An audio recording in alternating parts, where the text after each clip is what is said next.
সোম, এদিকে আয় তো। এই সবজিগুলো বাজারে তোর খালুর কাছে দিয়ে আয়, যা। এই যে আমাকে সবজি দিয়ে আসতে ডাকছেন, ইনি আমার খালা, আপন খালাই বটে। মা মারা যাওয়ার পর ইনি আমাকে কোলে পিঠে করে মানুষ করেছেন। তার সাথে তার স্বামী মানে আমার খালুও আমাকে রেখেছেন তার কাছে। খুব বেশি যত্নে বড় করতে না পারলেও অন্তত বেঁচে থাকার মতো করে বাঁচিয়ে রেখেছেন। খালার মুখে শুনেছি বাবা নাকি ছোটবেলায় মাকে রেখে কোথাও চলে গেছে। আর মা তো আমাকে পর করে দিয়ে ওই দূর আকাশে তারা হয়ে গেছে। কোনো এক ঝড়ের রাতে নাকি বাজ পড়ে মা মারা গেছে, কি জানি, সেই তো শুনেছি। তারপর থেকেই নাকি খালু খালা আমাকে তাদের কাছে এনে রেখেছেন।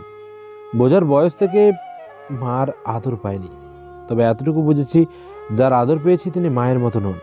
কারণ মা হলে হয়তো তার আদরে এতটা তুচ্ছ তাচ্ছিল্য মিশে থাকতো না। হ্যাঁ, খালার কথা বলছি। রেখেছেন তো নিজের কাছে, কিন্তু দিনের 24 ঘন্টার মধ্যে 20 ঘন্টায় খালার জঘন্য ব্যবহার আমাকে সহ্য করতে হয়। খাবারও খুব কড়া, মেপে তবে দেন। একবেলা কাজকাম না করলে সেদিন আর খাবার জোটে না। এই দিয়েই দিন চলে যায় আমার।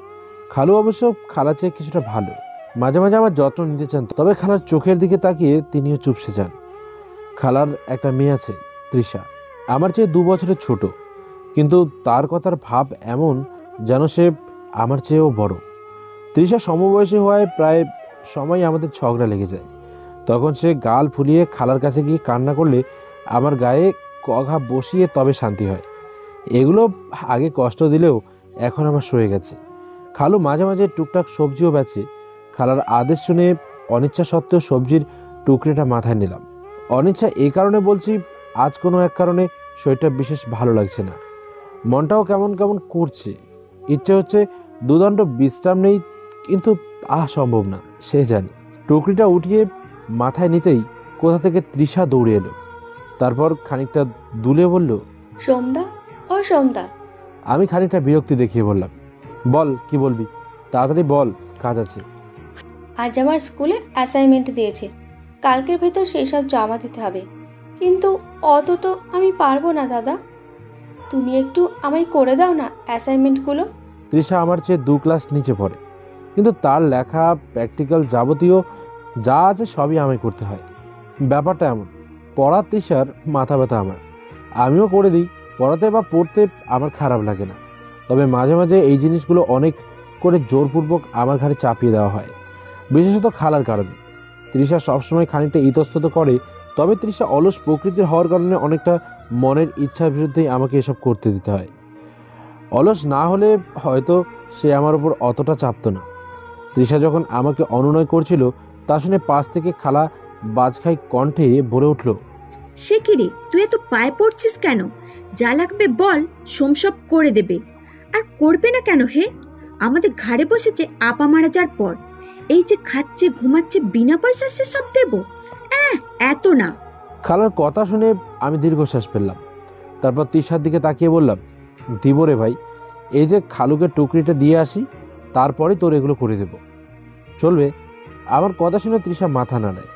খালা তখন আবারও চেঁচিয়ে বলে, কি রে, এখনো দাঁড়িয়ে দাঁড়িয়ে আলাপ হচ্ছে? বলি সবজিগুলো দিয়ে এলে তবে তো মানুষটা বাড়ি আসবে আর দুটো গিলবে নাকি? তারও তো জান, বাঁচতে দিবি না মানুষটাকে?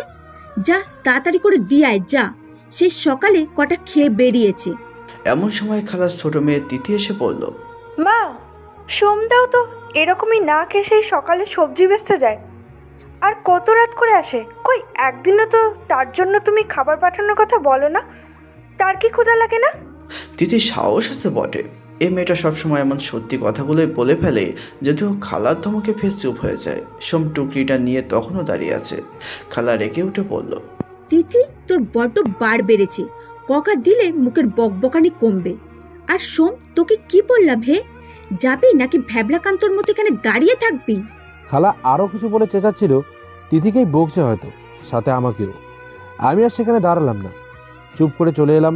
টুকরিটা নিয়ে গায়ের সরু রাস্তাটা দিয়ে আমি হেঁটে যাচ্ছি, খালুর কাছে দিয়ে আসতে হবে।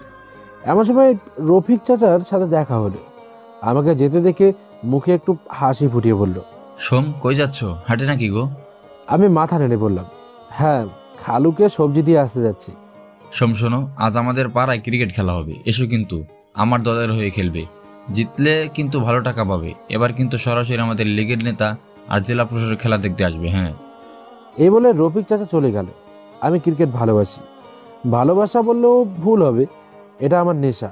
ছোটবেলা থেকেই চা কাকুর দোকানে বসে রোজ আমি খেলা দেখতাম। বুঝতাম না কিছুই, তবে দেখতাম। পাড়ার খেলা দেখতাম, ক্রিকেটারদের পেছনে পেছনে দৌড়াতাম, তাদের জয়ে নিজের আনন্দ খুঁজে পেতাম। ধীরে ধীরে বড় হই আর বুঝতে পারি অন্য কিছু নয়, আমার স্বপ্ন কেবল একজন ক্রিকেটার হওয়া, বিশেষায়িত ক্রিকেটার হিসেবে নিজেকে বিশ্ব দরবারে তুলে ধরা। সে থেকে ধীরে ধীরে ব্যাট বল নিয়ে শুরু হলো আমার পথ চলা। খেলা করা হলেও স্কুলে পড়তে যেতে আমাকে নিষেধ করেনি কখনো। স্কুলের প্রতি আমারও ছিল তুমুল আগ্রহ, আর স্কুলে গিয়ে বার্ষিক ক্রীড়া প্রতিযোগিতাগুলোর কারণেও ব্যাট বল খেলা হতো প্রায়ই। দিনে দিনে বুঝতে পারলাম আমি ক্রিকেট ভালো করে খেললে অবশ্যই ভালো করব। আমাদের ক্রীড়া শিক্ষক এ ব্যাপারে সবসময় আমাকে উৎসাহ দিত। রফিক চাচার কথা শুনে মনে মনে খুশি হলাম।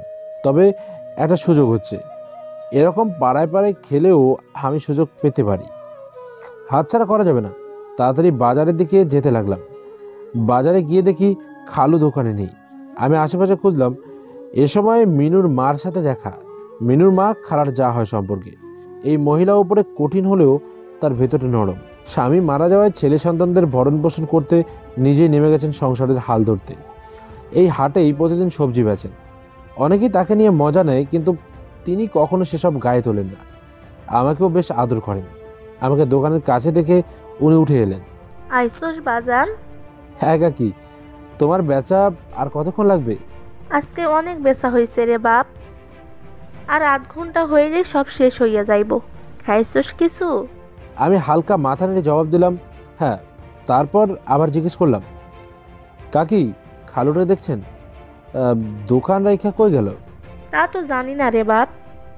আচ্ছা শোন, আজকা ভালো বেচা হয়েছে, বিকালে আসিস, তোরে ডালের বড়া বানাই খাওয়ামু। আমি এদিক ওদিক তাকিয়ে ফুসফুস করে মিনুর মাকে বললাম, ও কাকি শোনো, আজ না অন্য একদিন খাবো ডালের বড়া। আজকে আমার খেলা আছে, বুঝছো, ক্রিকেট খেলা। এইটুকু তো মিস করতে পারি না, তাই না? এই খেলা খেললেই তো তবে আমি বড় ক্রিকেটার হব। হ্যাঁ, তোমার ডালের বড়ার ঋণ শোধ করে দেব। আমার কথা শুনে মিনুর মা হো হো করে হাসতে লাগলো। আস্তে আস্তে প্রায় লুটিয়ে যাচ্ছে মাটিতে। আমি অবাক হয়ে থাকি, তার হাসির কারণ বুঝলাম না। আমি কি হাসির মতো কিছু বলে ফেললাম? কই না তো। এবার মিনুর মা নিজেই সোজা হয়ে দাঁড়ালো। তারপর খুব কষ্টে হাসি থামিয়ে বলল, হাসালি বাপ, তুই বড় ক্রিকেটার হবি? তুই জানোস ক্রিকেটার হতে গেলে কি কি লাগে, কত যোগ্যতা লাগে, বড় বড় লোক লাগে? তোর ওসব কিছু আছে? 7 জন্ম হইব কত, তাইলে কেন অযথা আবল তাল বকোস? মিনুর মা হাসতে লাগলো আবারও। আমি বুঝতে পারলাম তার হাসির কারণ। মিনুর মা এমনিতে আমাকে ভীষণ ভালোবাসে, কিন্তু আমি বড় ক্রিকেটার হব এটা তিনি কোনোভাবেই বিশ্বাস করতে পারছে না। তবে তার হাসির কারণ যথাযথ। আমার মতো একটা এতিম ছেলে, যার একবেলা নুন পান্তা দিয়ে ফুরোলে বাকি দুবেলা হা করে তাকিয়ে থাকতে হয়, তার আবার ক্রিকেটার হওয়ার স্বপ্ন জাগে। হ্যাঁ, এটা শুনলেই চেকেও হাসবে। আমার মন খারাপ হয়ে গেল। আর কিছু বললাম না। মিনুর মা হাসতে হাসতে তার দোকানে গিয়ে বসলো। এমন সময় খালু আসলো। আমি খালুকে দেখে তড়িঘড়ি করে বললাম, ও খালু, কইছিল এতক্ষণ? আস্তে আস্তে, আরে বেটা খুব জোরে চেপেছে বুঝলি, গিয়েছিলাম বাথরুমে। আচ্ছা বস, আগের সব বেচা শেষ, নতুনগুলো বেচে একসাথে বাড়ি ফিরবো। তার আগে কিছু খেতে হবে, চল খেয়ে নেই কিছু। আমি বাধা দিয়ে বললাম, না খালু, আমার একটা কাজ আছে, আজকে থাকতে পারবো না গো। কেন, কি হয়েছে বল, কোনো সমস্যা? তোর শরীর খারাপ করেছে নাকি রে? আরে না, ওসব কিচ্ছু না। আজ পাড়ায় একটা খেলা আছে, রফিক চাচা ছাড়ছে টিম, তার হয়ে খেলবো আমি। জিতলে অনেক টাকা দেবে বলছে। আমার কথা শুনে খালু খুশি হলো মনে হলো। তিনি চোখে উৎসাহ নিয়ে বললেন, আচ্ছা আচ্ছা খেলিস, তাহলে আমিও আজ আর সবজি বেচবো না, তোর সাথে খেলা দেখতে যাবো, চল চল। আমি বাধা দিয়ে বললাম, আরে খালু, না না, খালা জানলে খবর করে দেবে একদম, তুমি এসো না গো।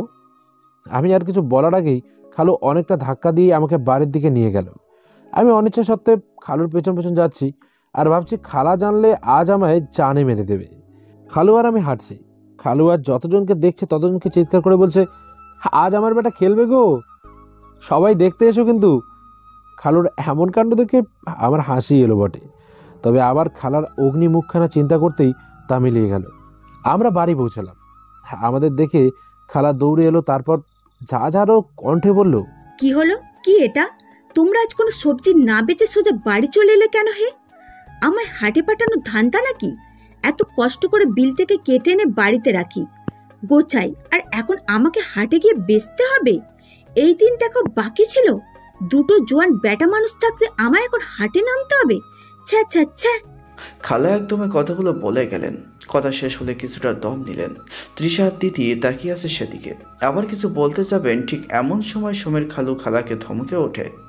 এই থামো পাগল কোথাকার, কখন থেকে বক বক করেই যাচ্ছে তো করেই যাচ্ছে, কথা বলার সুযোগ দিচ্ছে না। আরে বাপ, তোমার কখন বললাম তোমার এগুলো হাটে বেচতে হবে? কখনো বলেছি এমন কথা? আমি আর সুমি তো সব বেঁচে আছি। খালা এবার ঠান্ডা হলো, অপরাধীর মতো করে বলল, তবে যে টুকরি ভর্তি সবজি নিয়ে ফিরে এলে? খালু এবার একটা চওড়া হাসি হেসে আমার দিকে তাকালো, তারপর আমার কাঁধে হাত রাখলো। আমি বুঝতে পারছি এখন কি হতে পারে। ভয়ে আমার হাত পা কাঁপছে। এখন যা হবে মোটেই ভালো হবে না। খালু হেসেই বলল, আজ সোম আমাদের পাড়ার হয়ে ক্রিকেট খেলবে, টিভিতে দেখো না সাকিব খান কিভাবে ব্যাট করে। খালুর কথা শুনে তিথি আস্তে করে বলে উঠল, বাবা, ওটা সাকিব খান নয়, সাকিব আলী হাসান। খালু তিথির কথা আমলে না নিয়ে বলল, ওই হলো আর কি, সাকিব আল হাসান আর খান একই। তো আমাদের সোমও ওইভাবে খেলবে, একেবারে এক বলে 6 মেরে উড়িয়ে দেবে, গ্যালারি ফাটিয়ে দেবে। সোমের খালু বাকি কথা শেষ করার আগে খালা তার অগ্নিরূপ ধারণ করলে ধমকে উঠে বলল, কি? সোম খেলবে? কত বড় সাহস! আর এই খেলার জন্য আমার সবজি বেচা বন্ধ। আর একবার যদি খেলার কথা মুখ দিয়ে উচ্চারণ করো কেউ, তবে সোজা এ বাড়ির বাইরে বের করে দেব। সব খেলা বন্ধ। সোম কোনো খেলা খেলবে না, আর কেউ খেলা দেখতেও যাবে না। এই বলে খালা আমার দিকে এগোলো, তারপর আমার গালে ঠাস করে কয়েকটা চর মারলো। আমি আচমকা চর খেয়ে ভোতা হয়ে গেলাম। সেভাবেই দাঁড়িয়ে রইলাম ঠাই। খালা আমাকে তিরস্কার করে বলে উঠল, ইস, খেলবে? আরে এই যে বাড়িতে খাচ্ছিস থাকছিস, এই তো বেশি, আবার খেলবে? আরে তোর যোগ্যতা আছে নাকি সাকিব আল হাসানের এক কানাকানি হওয়ার?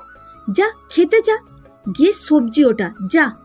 খালার কথাগুলো আমার গায়ে কাটার মতো বেঁধেছিল। খালা আমাকে সবসময় এমন তুচ্ছ করে, কিন্তু কখনো সেটা খারাপ লাগে না। আজ কেন জানি নিজের কাছে বড্ড লজ্জা লাগছিল, ঘৃণা হচ্ছিল। মনে হচ্ছিল অন্যের দয়ায় চলছি। মনে নয়, এটাই সত্যি। কিন্তু আজ গায়ে লাগছে। আমি একটু কঠিন গলায় বললাম, এতটা অপমান করো না খালা। একদিন বড় হয়ে দেখিয়ে দেব, নিশ্চয় তখন তোমার গর্ব হবে। এই বলে খালা আবার আমাকে চর দিতে এলো। তৃষা আর তিথি তেমনই দাঁড়িয়ে আছে। তারা দুজনেই হতবাক।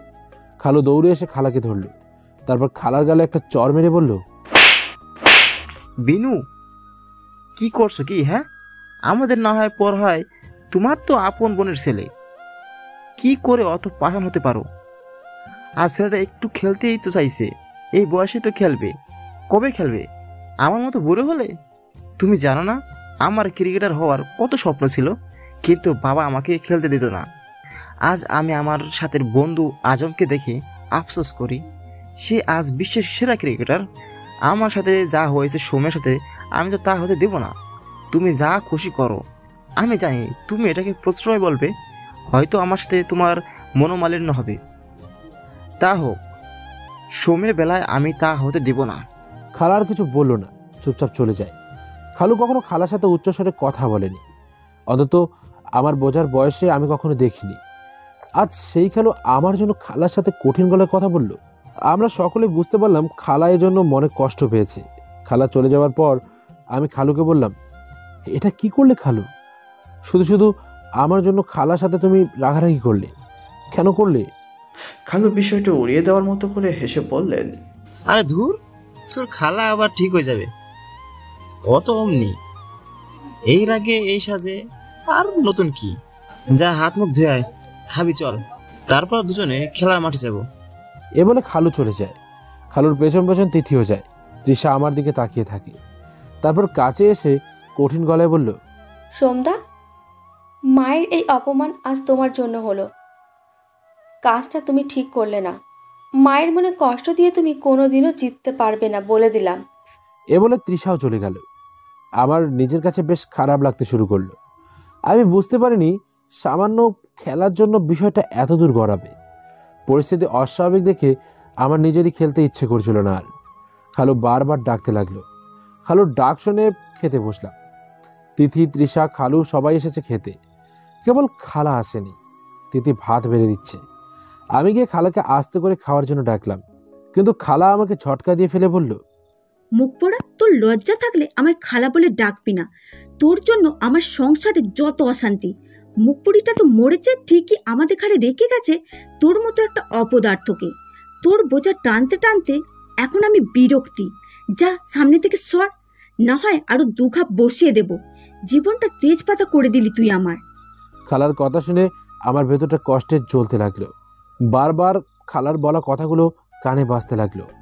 এতদিন বকা শুনতাম আর অপমান সইতাম, কিন্তু নিজেকে কখনো বোঝা মনে হয়নি।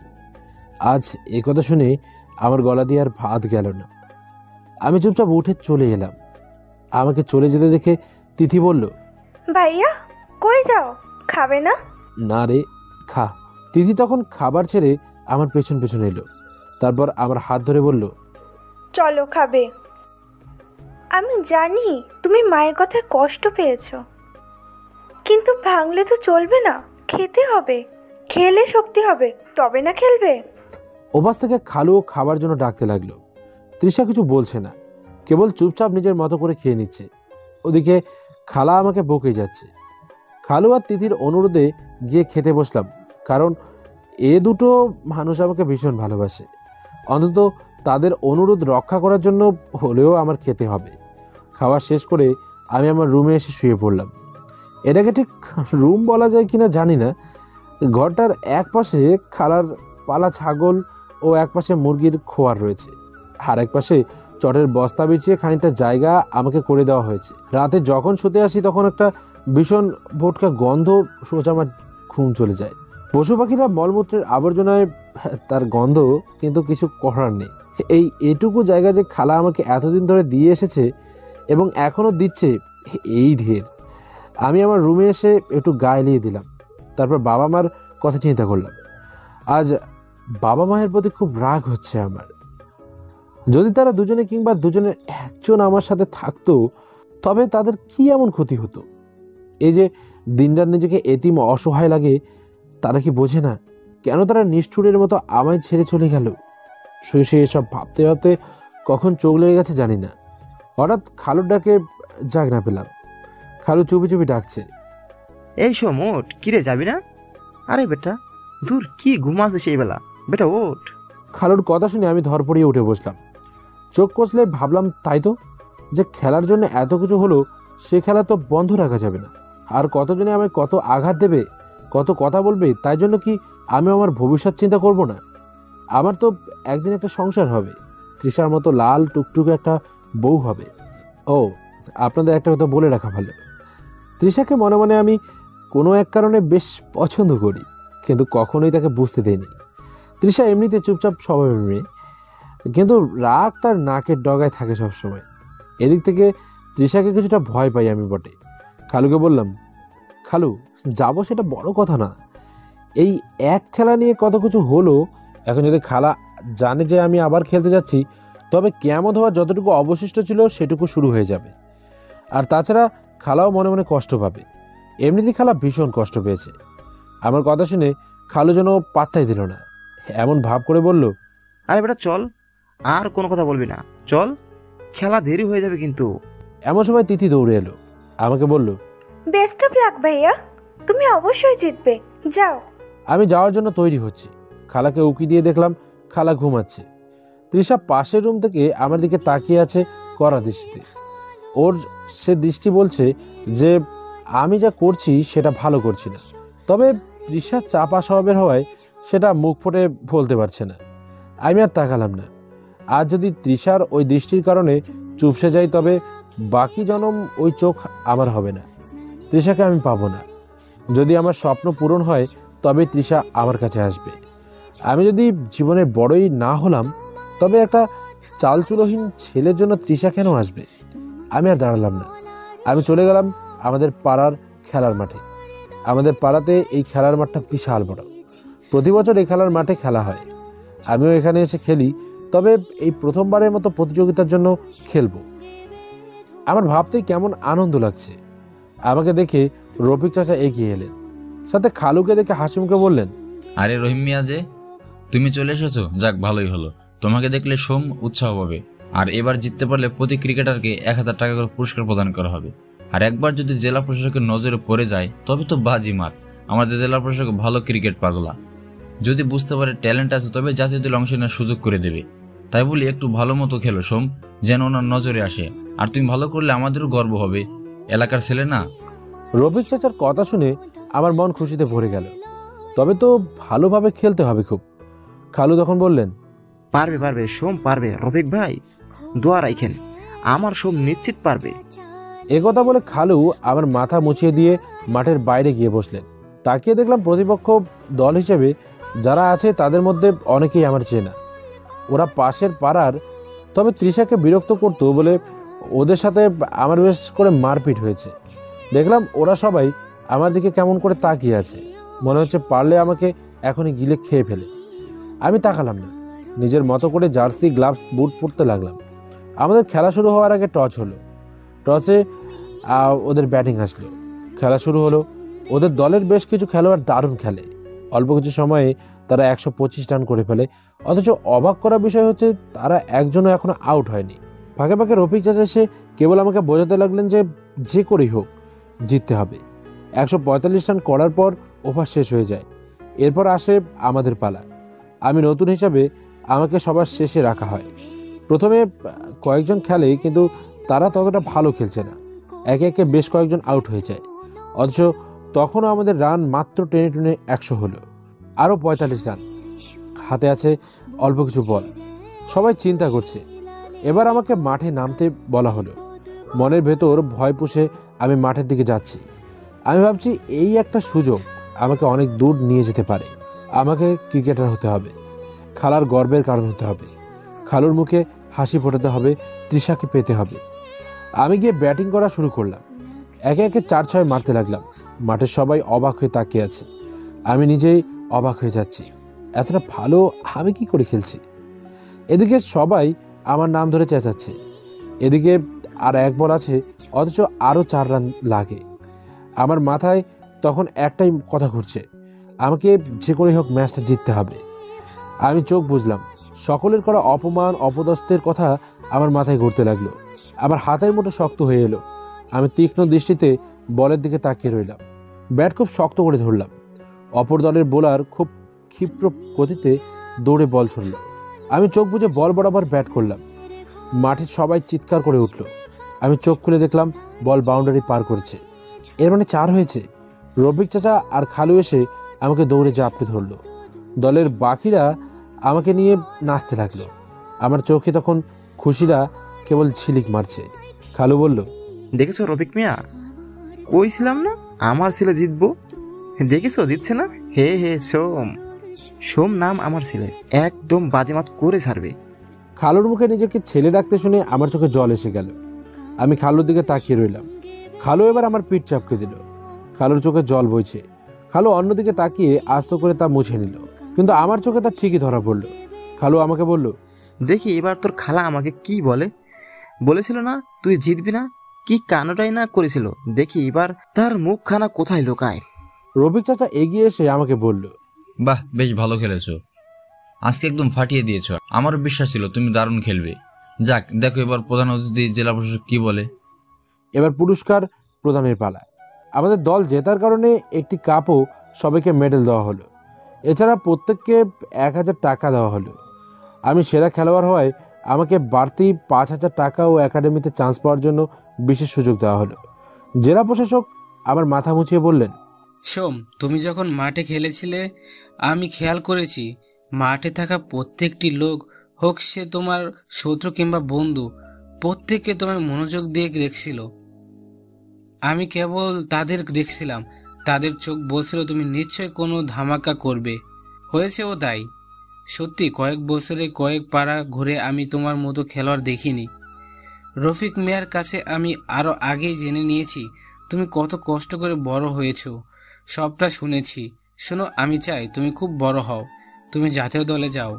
তবে জাতীয় দলে খেলতে হলে সপ্তম বা অষ্টম শ্রেণীতে বিকেএসপিতে ভর্তি হতে হয়, আর তোমার তো সুযোগ নেই এখন আর। তবে ক্রিকেটার হতে হলে তোমাকে বিকেএসপিতে ভর্তি হতেই হবে, এমন কোনো কথা নেই। ওখানে ভর্তি হলে ভালো গাইডলাইন পেতে আর কি। তবে আমাদের তামিম ইকবল, মাশরাফি এরাও কিন্তু প্রত্যন্ত গ্রাম অঞ্চল থেকে উঠে এসেছে, এত বড় ক্রিকেটার হয়েছে।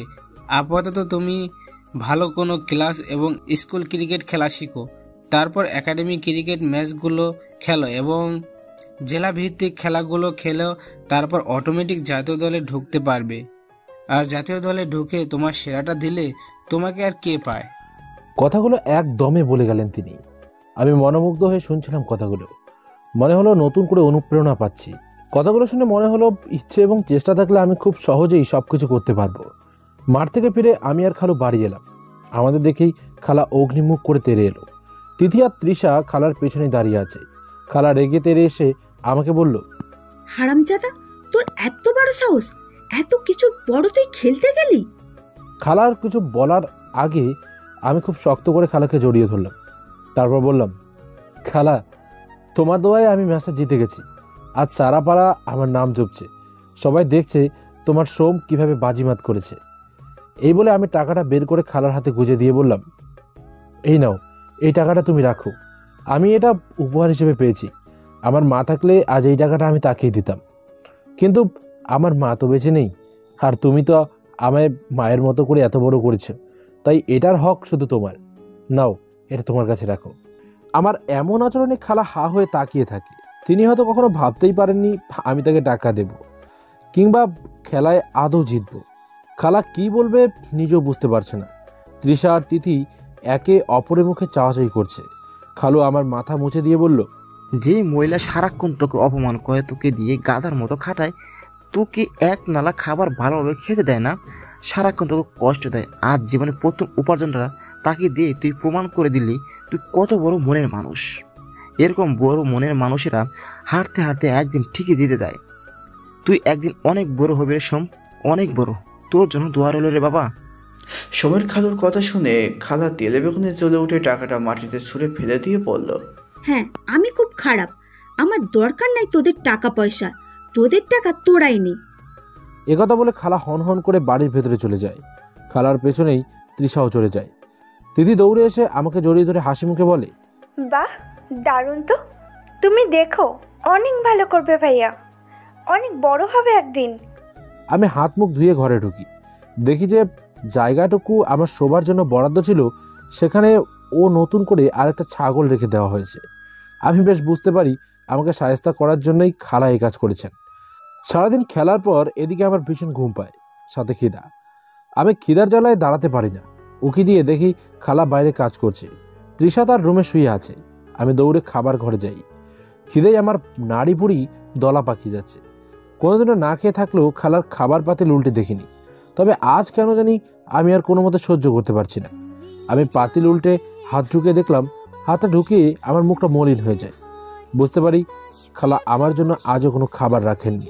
এদিকে খিদের জ্বালায় আমি আর সহ্য করতে পারছি না। বাইরে তাকালাম, দেখলাম খালা আগের দিনের কিছু বাসি ভাত, পচা আলু সেদ্ধ করে তা গরুর খাবার হিসেবে দেওয়ার জন্য গরুর জন্য বরাদ্দ করে রাখা নষ্ট ময়লা গামলাটায় রেখে দিয়েছে। খিদে আমাকে এতটা পাগল করে দিয়েছে যে আমি সহ্য করতে না পেরে সেই পচা বাসি গরুর খাবারগুলো নিয়ে মুখে পুড়তে লাগলাম। আমি কি খাচ্ছি নিজেও টের পাচ্ছি না। ক্ষুধার জ্বালায় কেবল খেতে হবে তাই খাচ্ছি। খাবারের পচা গন্ধে আমার নাক ছিটকে যাচ্ছে, তবুও শক্ত হয়ে সেগুলো চাবাচ্ছিলাম। আরেক খাবলা দিতে যাব, এমন সময় কোথা থেকে খালা দৌড়ে এসে চিৎকার করে বলল, ও মা গো, এ কি রাক্ষস গো! এই যে আমার গরু পচা খাবার শুদ্ধ সামনে গিলছে। হায় হায়, এ আমি কাকে পুষছি গো! খালার চিৎকার শুনে খালু, তৃষা, তিথি ও বাড়ির অন্যান্য লোকেরা দৌড়ে আসে। আমাকে এই অবস্থায় দেখে সবাই হা হয়ে থাকে।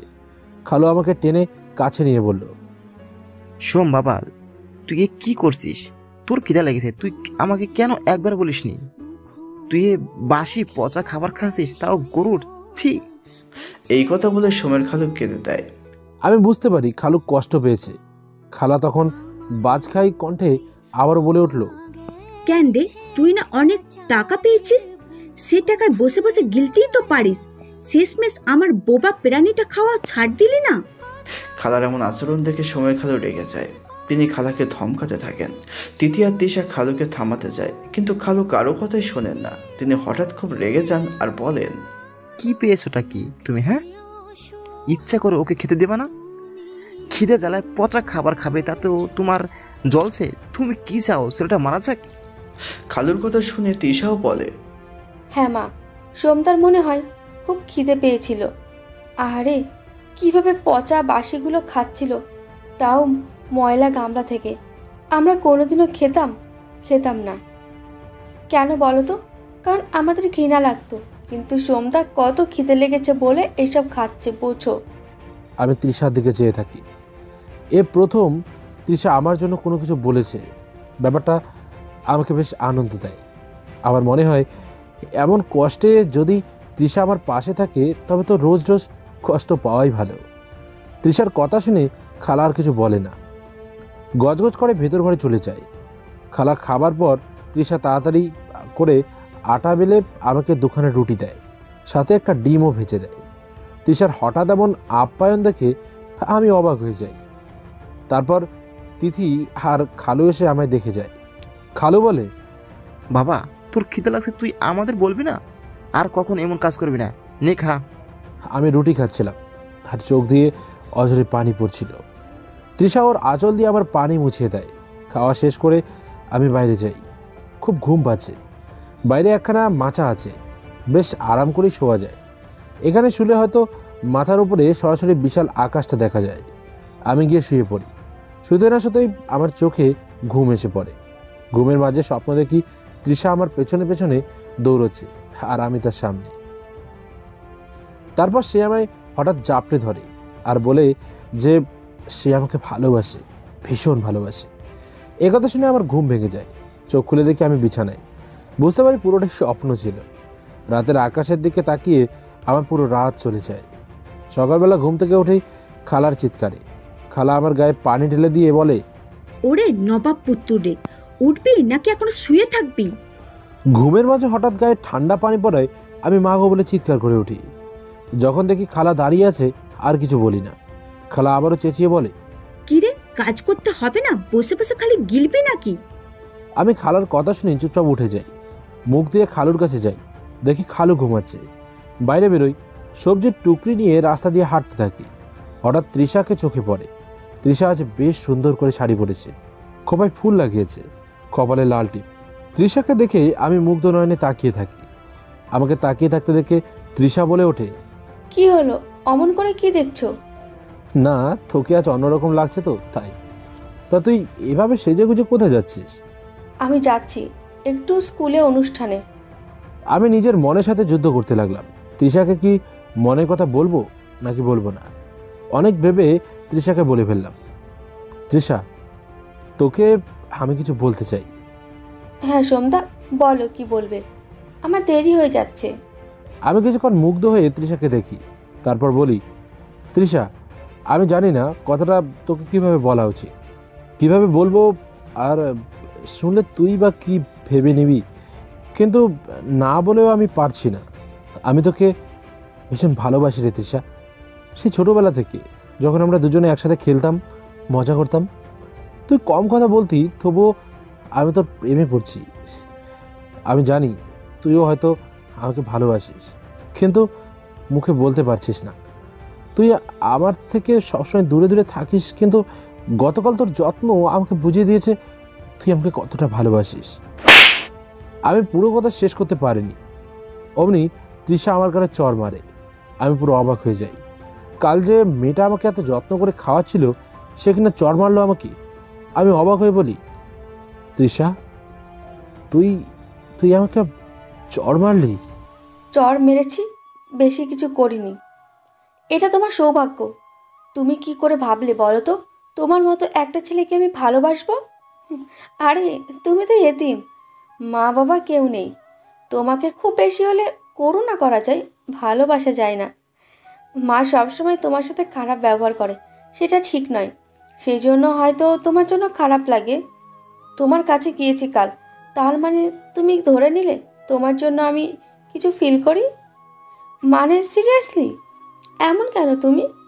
শোনো, যা বলার বলেছো, ভবিষ্যতে আর কখনো এমন কথা বলো না। তবে যেটুকু মাথা গোজাতে পেরেছো এই বাড়িতে, মা শুনলে সেটুকুও পাবে না। যাও, কাজে যাও। এ বলে তৃষা চলে যায়। আমি সেখানে ঠায় দাঁড়িয়ে থাকি, বুঝি না কি করব।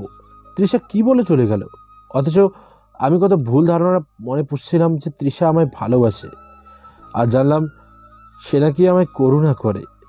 আমার হাত পাগুলো ভীষণ কাঁপছিল, মনে হচ্ছিল আমার দুনিয়াটা অন্ধকার হয়ে আসছে। যে মানুষটাকে ভালোবাসার আশা নিয়ে বেঁচেছিলাম এত দিন, সে নাকি আমাকে করুণা করে, কেবল করুণা। বেশি কিছু ভাবতে পারি না, বাজারে গিয়ে সবজি বেচতে বসে যাই। বেশিক্ষণ হয়নি বসার, এমন সময় তিথি হাঁপাতে হাঁপাতে দৌড়ে এলো। ওকে এভাবে হাঁপাতে দেখে জিজ্ঞেস করলাম, কি রে তিথি, এমন হাঁপাচ্ছিস কেন, কি হয়েছে? দাদা, তুমি তৃষা আপুকে কি বলেছ? মা রেগে আগুন হয়ে আছে, তোমাকে এক্ষুনি বাড়ি যেতে বলেছে। বলেছে তোমাকে সবজি বেচতে হবে না, এক্ষুনি বাড়ি যাও আর মায়ের সাথে কথা বলো, না হয় মা আরও রাখবে। আমি আর দাঁড়ালাম না, বুঝতে পারি খালা জেনে গেছে, আর যা হওয়ার হবে বাড়িতে। আমি সবজিগুলো মাথায় নিয়ে বাড়ি যাই। উঠোনে দাঁড়াতেই খালা তেড়ে আসে। পেছনে খালু আর তৃষা চুপচাপ দাঁড়িয়ে আছে। খালা তেমনই রেগে বলল, কিরে, তোর এত বড় সাহস, তুই তৃষ্ণাকে কি বলেছিস? হারামজাদা, আমার বাড়িতে খাস, আমায় নিয়ে চলস, এত বড় করলাম তোকে, তোর মা বাপ ফেলে যাওয়ার পর তুই আমার ভাত গিলে আমার সাথে হারামি করিস? তৃষা তো বলতে চায় না, ভাগ্যিস ওপাড়ার বিট্টু তোদের কথা শুনে ফেলেছিল আর আমাকে এসে বলেছিল, না তো জানতেই পারতাম না তুই এত বড় বেয়াদব। যথেষ্ট হয়েছে, আর নয়। আজ তুই আমার বাড়ি থেকে এক্ষুনি বের হবি, হয় তুই বের হবি নয় আমি বেরোবো। মা, কি বলছো এসব? ভাইয়া হয়ে যাবে, কি করবে একা? তুই চুপ থাক। খালু আমার দিকে এগিয়ে আসে, তারপর মনমরা কণ্ঠে বলে, সোম, তোকে খুব ভালো জানতাম, তুই এটা কি করলি?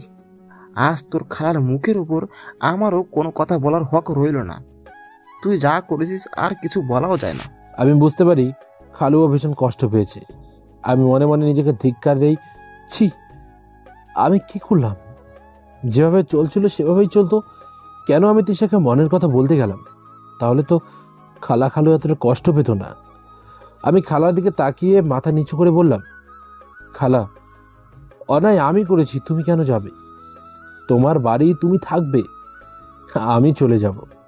আর খালু, বুঝতে পারছি তোমাদের আমি ভীষণ কষ্ট দিচ্ছি, কিন্তু বিশ্বাস করো আমার কোনো ইচ্ছে ছিল না তোমাদের কষ্ট দেব। তোমরা আমার জন্য অনেক করেছো, এ ঋণ আমি শোধ করতে পারবো না। আর নয়, এবার চলি। তারপর তিথির কাছে যাই। তিথি আমাকে ভাইয়া বলে জড়িয়ে ধরে কাঁদতে থাকে।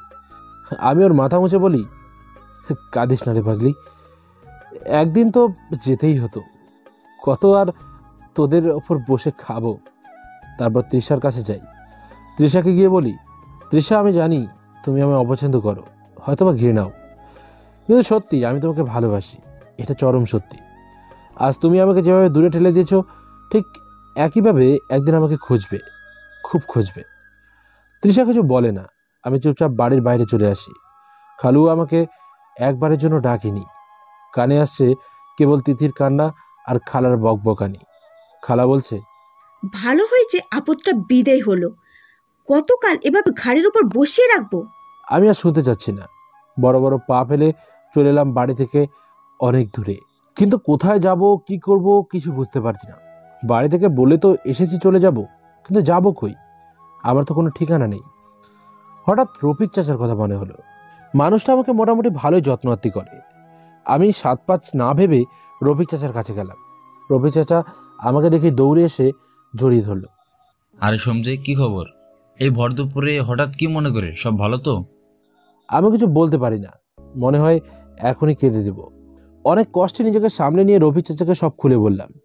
সব শুনে রফিক চাচা খুব আফসোস করলো।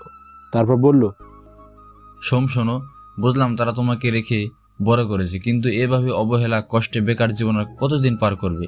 তুমি বরং তোমার দিকে এবার একটু নজর দাও, নিজের ক্যারিয়ারের দিকে। শোনো, আমার বন্ধু আতিকও ক্রিকেট কোচ, খুব ভালো শিক্ষক, ওর নিজস্ব একাডেমি আছে, সেখানে তুমি ওর আন্ডার থেকে সব কিছু ভালো করে শিখতে পারবে। আর ও খুব ভালো মানুষ, ওর বাড়িতে থেকে তুমি চলতে পারবে। আমি নিশ্চিত সে তোমার ট্যালেন্ট দেখলে অবশ্যই তোমাকে সুযোগ করে দেবে, আর আমিও বলে দেবো তোমার কথা।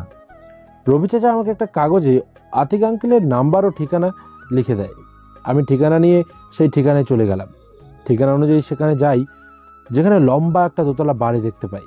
বাড়িটার নিচতলায় একাডেমি এবং ওপরতলায় বাসা বাড়ি।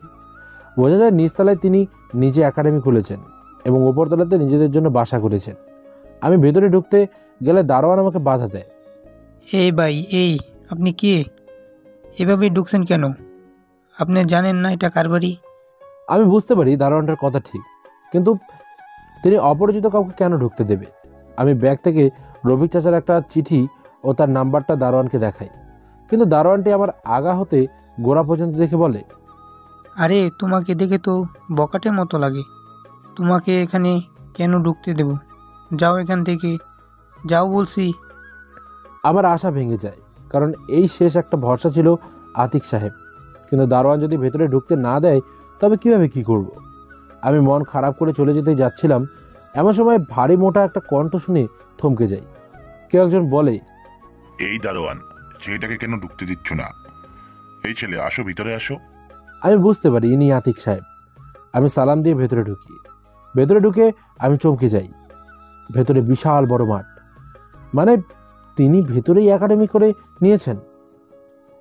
মাঠে অনেক ছেলেরা খেলছে, এক পাশে কিছু ছোট ছোট ঘর আছে মাঠের কোণে। আমি বুঝতে পারি সেসব যারা ক্রিকেট শেখে তাদের জন্য। মাঠে ব্যাট, বল, হেলমেট ও নানান ক্রিকেট সামগ্রী পড়ে আছে। তিনি আমার সালাম নিয়ে বলেন, কে তুমি? কি জন্য এসেছো? স্যার, আমি রফিক চাচার গ্রামের। তিনি আমাকে খুব ভালোবাসেন, আর তিনি এই চিঠি আর তার নাম্বারটা আমাকে দিয়ে আপনার কাছে আসতে বলেছেন।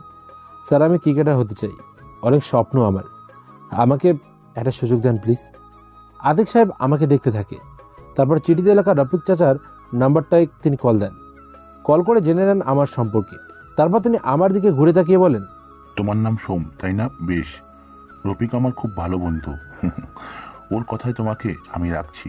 এখানে সবাই স্বপ্ন নিয়ে আসে, সবাই বড় হতে চায়, তবে তোমাকে বড় হতে হলে অবশ্যই মন এবং শ্রম পুরোপুরি দিয়ে শিখতে হবে। এসো, ভিতরে এসো, আজ থেকে তুমি এখানে থাকবে। এই বলে তিনি আমাকে একটা ছোট কামরায় নিয়ে যান। কামরাটি খুব সুন্দর পরিপাটি করে গোছানো আছে। তারপর আমাকে বাইরে এনে বলেন, এরা সবাই তোমার মতো খেলা শিখতে এসেছে, এদের সাথে মিলেমিশে থাকবে, কিছু দরকার হলে আমাকে বলবে। এই বলে তিনি চলে যান। আমি কামরায় গিয়ে আমার ব্যাগ রেখে হাত মুখ ধুই। একটু পর আমার কামরায় এসে একজন খাবার দিয়ে যায়। বুঝতে পারি এটা সবার জন্যই বরাদ্দ।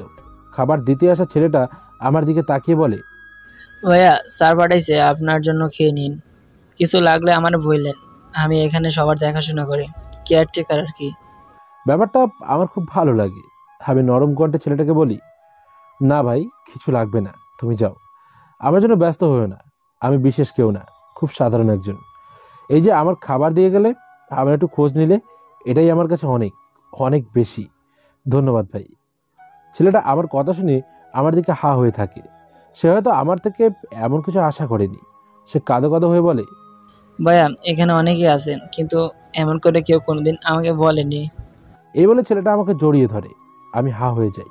ছেলেটি চলে যায়। আমি খেতে বসি। খাবার দেখে আমার খিদে বেড়ে যায়, কারণ খাবারে পোলাও আছে। কতদিন এমন ভালো খাবার খাইনি। আমি খেতে লাগলাম। খাওয়া শেষ হলে আমি একটু শুই। কখন চোখ লেগে যায় বুঝতে পারি না। এই সময় সেই কেয়ারটেকার ছেলেটি এসে বলে, ভাইয়া, স্যার আপনাকে ডাকে, বিকাল হয়েছে না, এখন সবাই প্র্যাকটিস করব আর খেলা শেখাবো, আসেন। আমি ছেলেটির কথা শুনে বাইরে আসি। দেখি আতিক সাহেব সামনে দাঁড়িয়ে আছে, আর সব ছেলেরা লাইনে দাঁড়িয়ে আছে। বুঝতে পারি তিনি সবাইকে কিছু বলবেন। ছেলেগুলো আমাকে দেখে কেমন করে তাকায়। হয়তোবা তারা ভাবছে, এ আবার কোন চিড়িয়া, এখানে জুড়ে এসে বসেছে। এটাই নিয়ম। নিজেদের জায়গায় নতুন কাউকে দেখলে যে কেউই জেলাস ফিল করে। আমাকে দেখে আতিক সাহেব বলে, আরে এসো এসো, এ হলো সোম, নিউ ট্রেন করবে তোমাদের সাথে, তোমরাও পরিচিত হয়ে নাও ওর সাথে, আজ থেকে এখানেই থাকবে। আমার বন্ধু রফিকের ভাতিজা, সে খুব ভালো খেলে বললো শুনলাম, আমরাও দেখবো কেমন খেলে। কি বলো সবাই? সবাই আমাকে হাই বলে, আমিও তাদের সাথে হ্যান্ডশেক করি। আতিক সাহেব খুব মজার মানুষ, এতটুকু এতক্ষণে বুঝে ফেলেছে। আমি খুশিতে কেবল ঢোক গিলছি, ভাবতেই পারছি না আমার স্বপ্ন সত্যি হতে যাচ্ছে। আমি ক্রিকেটার হতে যাচ্ছি এবং এই মুহূর্তে আমি কোচ, খেলোয়াড় ও একাডেমিতে দাঁড়িয়ে আছি। আমার স্বপ্নের সিঁড়িতে দাঁড়িয়ে আছি। এখন শুধু লক্ষ্য ঠিক রেখে সিঁড়িতে চড়তে হবে এবং গন্তব্যে পৌঁছতে হবে। তারপর আতিক সাহেব গলা কেশে নিয়ে বলা শুরু করেন, শোনো, তোমাদের একটু ক্রিকেট সম্পর্কে ধারণা দিই। যদিও সবাই জানো, তবুও নতুন যারা এসেছো তাদের জন্য আবারও বলতে হবে।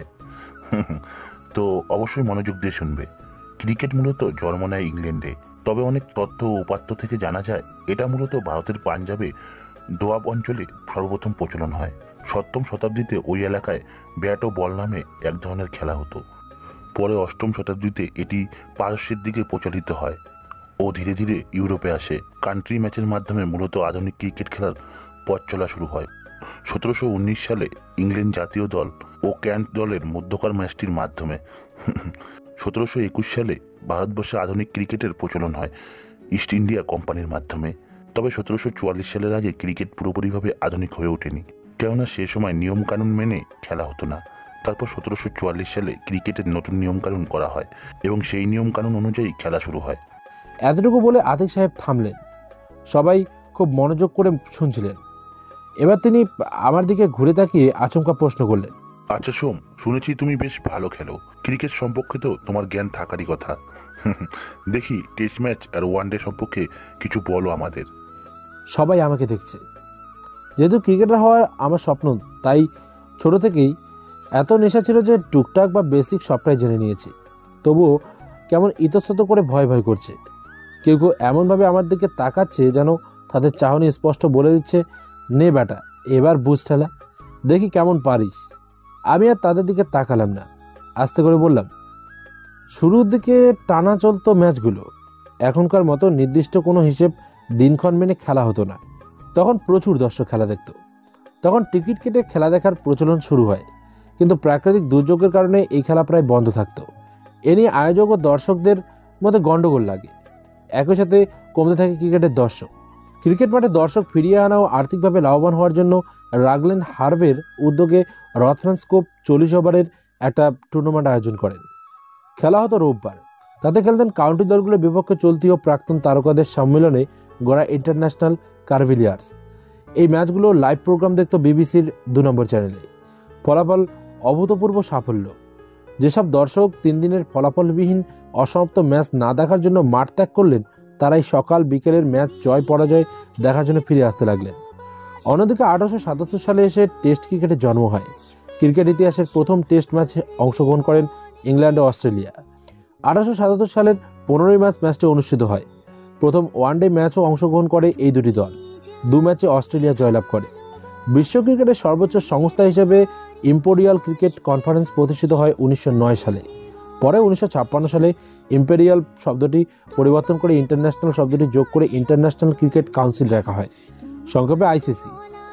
1882 থেকে 83 সাল থেকে শুরু করে মর্যাদাপূর্ণ অ্যাশেজ লড়াই। এরপর থেকে অন্যান্য দেশ টেস্ট ক্রিকেটে একে একে পদার্পণ করে। দক্ষিণ আফ্রিকা 1888 থেকে 89, ওয়েস্ট ইন্ডিজ 1928, নিউজিল্যান্ড 1929 থেকে 30, ভারত 1932, পাকিস্তান 1952 থেকে 53, শ্রীলঙ্কা 1981 থেকে 82, জিম্বাবুয়ে 1992 এবং বাংলাদেশ 13 নম্বরে 2000। আমার কথা শুনে আতিক সাহেব হা হয়ে যায়। তিনি খুশিতে চেঁচিয়ে উঠে বলে, আরে বাহ, এ তো দেখি সত্যি ট্যালেন্টেড। এত দারুণ করে কেউ বলেনি। তুমি তো দেখি খুঁটিনাটি একদম সব জানো। বাহ বাহ, বোঝাই যায় দারুণ খেলো। আমিও তো অত জানি না। বাকিরাও হা হয়ে আছে। এবার তাদের মধ্যে থেকে একজন আমাকে উদ্দেশ্য করে ভেঙচি কেটে বলে, এসব তো মুখস্থ পড়ার মতো করে বলল, এজন্য ভালো খেলোয়াড় হয়ে গেল স্যার। অস্পারাগা এর একটি ছেলে, এ আর এমন কি জানবে বলেন তো? দেখি তো, পারলে বলো ক্রিকেট সম্পর্কে তুমি কি কি জানো, দেখি বলো। ছেলেটির পরনের জার্সির দিকে খেয়াল করে দেখি তার নাম জার্সিতে নীলয় লেখা। আমি বুঝি যে সে হিংসে করে এসব বলছে। নতুন কোনো ছেলে এসেই প্রশংসা পাবে তা হয়তো সে মেনে নিতে পারছে না, তাই জব্দ করতেই এ কথা বলেছে। সবাই উত্তর শোনার জন্য আমার দিকে তাকিয়ে আছে। আমি বললাম, নীলয়, আপনার প্রশ্নের জবাব দিচ্ছি আমি এক্ষুনি। এ ছেলে তুমি আমার নাম কি করে জানলে? আপনার জার্সিতে তো নাম লেখা আছে, বুঝে নেওয়া যায় সহজেই আপনার নাম এটা। বাপ্পা, এ তো দারুণ বুদ্ধিমান ছেলে। আমি আর কথা না বাড়িয়ে বলা শুরু করলাম। ক্রিকেট হচ্ছে ব্যাট ও বলের একটি দলীয় খেলা, যাতে 11 জন খেলোয়াড় বিশিষ্ট দুটো দল অংশ নেয়। এই খেলাটির উদ্ভব হয় ইংল্যান্ডে। পরবর্তীতে ব্রিটিশ উপনিবেশগুলো সহ অন্যান্য দেশগুলোতে এই খেলা ব্যাপকভাবে প্রভাব বিস্তার করে। বর্তমানে ইংল্যান্ড, অস্ট্রেলিয়া, নিউজিল্যান্ড, দক্ষিণ Africa, Bharat, Sri Lanka, Bangladesh, Pakistan, West Indies, Zimbabwe, Afghanistan ও আয়ারল্যান্ড আন্তর্জাতিক অঙ্গনে 5 দিনের টেস্ট ক্রিকেট ম্যাচ খেলা হয়ে থাকে। 2005 সাল থেকে জিম্বাবুয়ে স্বেচ্ছায় টেস্ট ক্রিকেট থেকে নিজেদেরকে বিচ্ছিন্ন করে 2011 সালে আবার খেলায় ফিরে আসে। এছাড়া আরও বেশ কিছু দেশ ক্রিকেটের আন্তর্জাতিক সংস্থা আইসিসির সদস্য। টেস্ট খেলোয়াড় দেশগুলো ছাড়াও আইসিসি অনুমোদিত আরও 2টি দেশ অর্থাৎ মোট 12টি দেশ একদিনের আন্তর্জাতিক ক্রিকেট খেলায় অংশগ্রহণ করে থাকে। খেলোয়াড় হিসেবে যিনি ক্রিকেট খেলায় অংশগ্রহণ করে থাকেন বা খেলে থাকেন তিনি ক্রিকেটার নামে পরিচিত। মাঠের ঘাসবিহীন অংশটিকে ক্রিকেট পিচ বলে। পিচের মাঝে 2 সেট কাঠের স্ট্যাম্প হলো উইকেট, সাদা লাইন দুটো হলো ক্রিজ। 2005 সালে জানুয়ারিতে অনুষ্ঠিত দক্ষিণ আফ্রিকা ও ইংল্যান্ডের মধ্যে একটি টেস্ট ম্যাচ। খেলাতে কালো প্যান্ট পরা ব্যক্তিরা হলেন আম্পায়ার। টেস্ট ক্রিকেট, প্রথম শ্রেণী ক্রিকেট ও ক্লাব ক্রিকেট প্রথাগত সাদা পোশাকে ও লাল বলে খেলা হয়। একদিনের খেলাসহ দিবারাত্রি খেলাতে রঙিন পোশাক ও সাদা বল ব্যবহার হয়। ক্রিকেট খেলা ঘাসযুক্ত মাঠে খেলা হয়, তার মাঝে 22 গজের ঘাসবিহীন অংশ থাকে, তাকে পিচ বলে। পিচের 2 প্রান্তে কাঠের 3টি করা লম্বা লাঠি বা স্ট্যাম্প থাকে। ওই 3টি স্ট্যাম্পের উপরে বা মাথায় 2টি ছোট কাঠের টুকরো বা বেল থাকে। স্ট্যাম্প ও বেল সহযোগে এই কাঠের কাঠামোকে উইকেট বলে। ক্রিকেটে অংশগ্রহণকারী 2টি দলের একটি ব্যাটিং ও অপরটি ফিল্ডিং করে থাকে। ব্যাটিং দলের পক্ষ থেকে মাঠে থাকা 2 জন ব্যাটসম্যান, তবে কোনো কারণে ব্যাটসম্যান দৌড়তে অসমর্থ হলে ব্যাটিং দলের একজন অতিরিক্ত খেলোয়াড় মাঠে নামতে পারে, তিনি রানার নামে পরিচিত। ফিল্ডিং দলের 11 জন খেলোয়াড় মাঠে উপস্থিত থাকে। ফিল্ডিং দলের একজন খেলোয়াড় একটি হাতের মুঠো আকারের গোলাকার শক্ত চামড়ার মোড়ানো কাঠের বা কর্কের বল বিপক্ষ দলের খেলোয়াড়েরা উদ্দেশ্যে নিক্ষেপ করে। সাধারণত নিক্ষেপকৃত বল মাটিতে একবার পরে লাফিয়ে সুইং করে বা সোজাভাবে ব্যাটসম্যানের কাছে যায়। ব্যাটসম্যান একটি কাঠের ক্রিকেট ব্যাট নিয়ে ডেলিভারিকৃত বলের মোকাবিলা করে, যাকে বলে ব্যাটিং করা। যদি ব্যাটসম্যান না আউট হয়, 2 ব্যাটসম্যান 2 উইকেটের মাঝে দৌড়ায়। ব্যাটিং করার জন্য প্রান্ত বদল করে রান করতে পারে। বল নিক্ষেপকারী খেলোয়াড়দের অন্য 10 জন খেলোয়াড় ফিল্ডার নামে পরিচিত। এদের মধ্যে দস্তানা বা গ্লাভস হাতে উইকেটের পেছনে যিনি অবস্থান করেন তাকে বলা হয় উইকেট রক্ষক। যে দল বেশি রান করতে পারে সে দল জয়ী হয়। একদিনের ক্রিকেটে জয়লাভ 2 ধরনের, রানের ব্যবধানে এবং উইকেটের ব্যবধানে। কথাগুলো একদমই বলে থামল সোম, হাঁপিয়ে হাঁপিয়ে বলল, আর কিছু জানতে চান? ছেলেটি হা হয়ে মাথা নাড়ায় আর বলে, না, জানতে চাই না। সবাই বেশ অবাক হয়ে তাকিয়ে থাকে এবং নিজেদের মধ্যে কি কি যেন বলাবলি করে। সব মনে মনে হাসে। নিলয় বেশ জব্দ হয়েছে। আতিফ সাহেব সোমের পিঠে চাপড়ে বললেন, গত কয়েক বছরেও আমি তোমার মতো খেলোয়াড় দেখিনি যে ক্রিকেট সম্পর্কে এত কিছু জানে। তুমি মনে হয় একমাত্র খেলোয়াড় যে একদিনেই আমার মনে ধরে গেছো। তোমার প্রশংসা আর কিভাবে করব বুঝতে পারছি না। বেশ বোঝা যায় তুমি কত বড় ক্রিকেট ভক্ত। আমি তোমার খেলা না দেখেই আজ বলে দিলাম তুমি একদিন বিশ্বসেরা ক্রিকেটার হবে, আমার সেরা ছাত্র হবে তুমি। আসো, আজ তোমায় আমার বাসায় নিয়ে যাই। আমার বউ আর মেয়ে আছে বাসায়, তাদের সাথে পরিচয় করিয়ে দিব। আমার মেয়েও ক্রিকেট পাগল, সে তোমার সাথে পরিচয় হলে খুব খুশি হবে। এই বলে আতিক সাহেব হাঁটতে লাগলেন। আমি শুনতে পেলাম পেছনে একজন বলছে, এই ছেলেটা ডেঞ্জারাস, হিংসে হচ্ছে, তবু মানতে হবে। বেটা এক পিচাই, আগুন একেবারে, আমরা তার ধারে কাছেও নেই। তখন নিলয় বলে ওঠে, মুখে বক বক করছে কেবল, কাল খেলতে যাক, তারপর পারফরমেন্স দেখে বলো। তখন আবার আরেকজন বলে, আরে আমরা 1 বছর এখানে থাকার পর স্যারের বাসায় যাওয়ার সুযোগ পাই।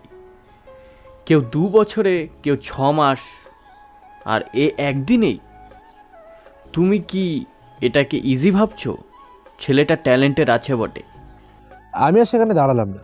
আতিক সাহেবের পেছন পেছন তার বাসায় ঢুকলাম। বাসাটা বেশ পরিপাটি ও সুন্দর ফুল দিয়ে সাজানো।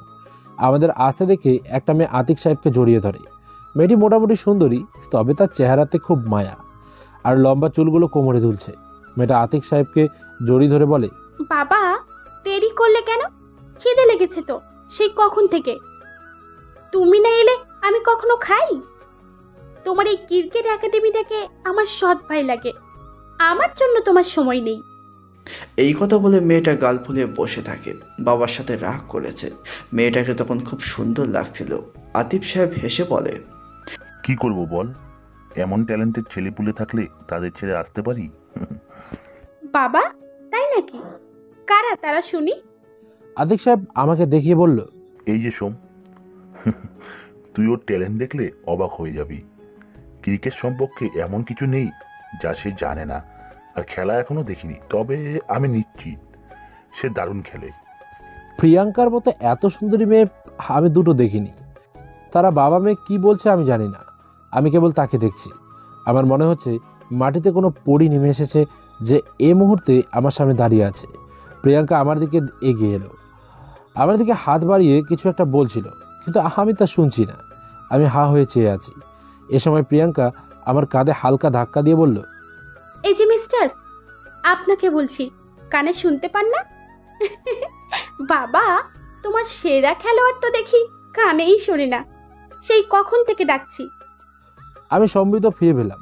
ছিছি, কি ভাবেও এভাবে হা হয়ে তাকিয়েছিলাম। লজ্জা পেয়ে বললাম, না আসলে আপনি এত বেশি সুন্দর যে আপনার কথা খেয়ালই করিনি। আমি কখনো কোনো মেয়ের প্রশংসা করিনি। আজ এমন একটা জায়গায়, এমন একটা পরিস্থিতিতে সম্পূর্ণ অপরিচিত লোকেদের সামনে কি করে এ কথা বলে ফেললাম, এটা ভেবে আরও ইতস্তত হয়ে গেলাম। নিজেকে মনে মনে গালি দিলাম, এটা আমি কি করলাম। এখন যদি আমাকে বের করে দেয় আতিক সাহেব, তবে আমার সব স্বপ্ন ক্যারিয়ার শেষ। কিন্তু আমাকে অবাক করিয়ে দিয়ে তারা বাবা মেয়ে হাহা করে হেসে উঠল। আতিক সাহেব হাসতে হাসতে প্রায় পড়ে যাচ্ছিল। আমি কারণ বুঝলাম না, মাথা চুলকালাম। তিনি হাসতে হাসতে আমাকে বললেন, এই প্রথম কাউকে দেখলাম যে এত ভালো খেলে, অথচ কোচের সামনে খেলার কথা না বলে তার মেয়ের প্রশংসা করে। আমিও তাদের দেখা দেখে হাসলাম, কিন্তু মনে মনে ভাবলাম, যাক বাবা, এরা পাগলের গোষ্ঠী আছে। এটা হাসির কিছু হলো, অন্য কেউ হলে তো রেগে আমায় এক্ষুনি তাড়িয়ে দিত। তবে মানতেই হয়, লোকগুলো বেশ সরল না হয়ে আমার মতো রাস্তার একটা এতিম ছেলেকে কেউ এত সহজে এত কাছে টেনে নেয়। আমি প্রিয়াঙ্কার দিকে হাত বাড়িয়ে হ্যান্ডশেক করে বললাম, হ্যালো, আমি সোম, পাড়ায় টুকটাক খেলতাম, এই আর কি। আমি প্রিয়াঙ্কা। ক্রিকেট সম্পর্কে আমার টুকটাক অভিজ্ঞতা আছে, তাছাড়া আমি ক্রিকেট ভক্ত। তোমার জন্য শুভকামনা রইল, অনেক ভালো খেলো। প্রিয়াঙ্কার সাথে পরিচিত হয়ে আমি নিচে মাঠে চলে এলাম। সেখানে অনেকেই আমাকে খোঁচা দিয়ে নানান কথা বলছিল, কিন্তু আমি সেসব কানে না নিয়ে নিজের মতো খেলছিলাম। বিকালে আতিক সাহেব এসে বললেন, কাল আমাদের একাডেমি ক্লাব খেলা ও পরশু জেলাভিত্তিক খেলা রয়েছে।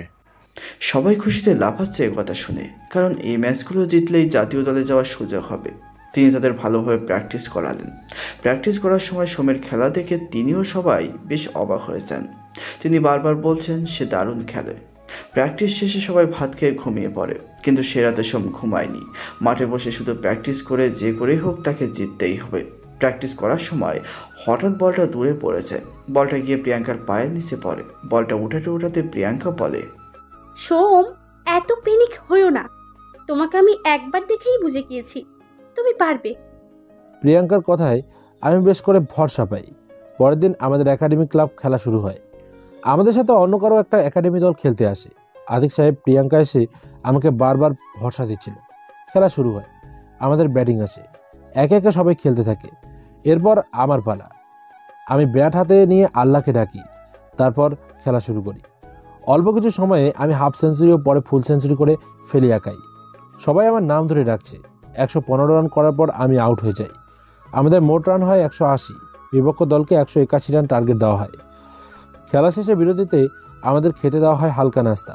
আতিক সাহেব এসে আনন্দে জড়িয়ে ধরে বলে, বাহ, ফ্যাবুলাস, এত দারুণ খেলেছো, ফাটিয়ে দিয়েছো। Som, you are just rock star, best of luck, ম্যাচটা জিতো। এরপর আবার খেলা শুরু হয়। বিপক্ষ দল খুব ভালো খেলছিল। আমাদের বোলার ও ফিল্ডিংটাও জান লাগিয়ে খেলছিল। দলের সুমন একাই 3 উইকেট নিয়ে নেয়। বেশ ভালো খেলছে সুমনও। নিলয় ইচ্ছে করে ভালো খেলছে না, সে চাইছে যাতে ম্যাচ হারুক, হারলে আমাদের বদনাম হবে। কিন্তু বাকিরা প্রাণপণ দিয়ে খেলছিলাম এটা বোঝার পর এই একটা ম্যাচ আমার স্বপ্নের সিঁড়ি। এরপর লাস্ট ওভার আমার পড়লো। আমি বল করতে লাগলাম। ওরা রান নিতে পারলো না। ওদের আর 2 রান লাগে জিততে। লাস্ট বল, সবাই ভয় পাচ্ছিল ওরা না জিতে যায়। লাস্ট বল নিশানা করে একেবারে স্টাম্প বরাবর তাক করলাম। চোখ বুঝলাম, ছোটবেলার কথা মনে করলাম। যেভাবে নিশানা করে আমি গুলিতে দিয়ে পাখি মারতাম এক ঢিলে, সেভাবেই বলটা মারলাম। ব্যাস, লাস্ট ব্যাটসম্যান উইকেট আউট হয়ে গেল। সবাই মাঠে দৌড়ে এসে আমাকে জড়িয়ে ধরলো। প্রিয়াঙ্কাও খুশিতে জড়িয়ে ধরে বলল, ইয়াহু, আমরা জিতে গেছি সোম। থ্যাঙ্কস আ লট, দারুণ খেলার জন্য। খেলা শেষে সেরা রানার ও বোলারের জন্য আমাকে আলাদাভাবে পুরস্কৃত করা হয়। এরপর আমাদের সবাইকে মেডেল, ব্যাচ ও জিতা দল হিসেবে টাকা দেওয়া হয়। আমাদের এই দলের কথা টিভিতেও বলা হয়। নিজেকে টিভিতে দেখে এবং নিজের সুনাম শুনে আমার চোখে জল চলে আসে। আমি বুঝতে পারছিলাম সেদিন বেশি দূরে নয়, যেদিন আমি আমার লক্ষ্যে পৌঁছব। পরের দিন আমাদের জেলাভিত্তিক খেলা হয়। সেই খেলায়ও আমরা ম্যাচ জিতে যাই। একের পর এক খেলায় আমি বাজিমাত করতে থাকি। আমি নিজেকে বিশ্বাস করতে পারছিলাম না। আমি এত দূরে এসে গেছি যে টিভি, ইন্টারনেট, অনলাইন, অফলাইন আমার জয় জয়কার চলছে। আমি বিশ্বাস করতে পারছিলাম না।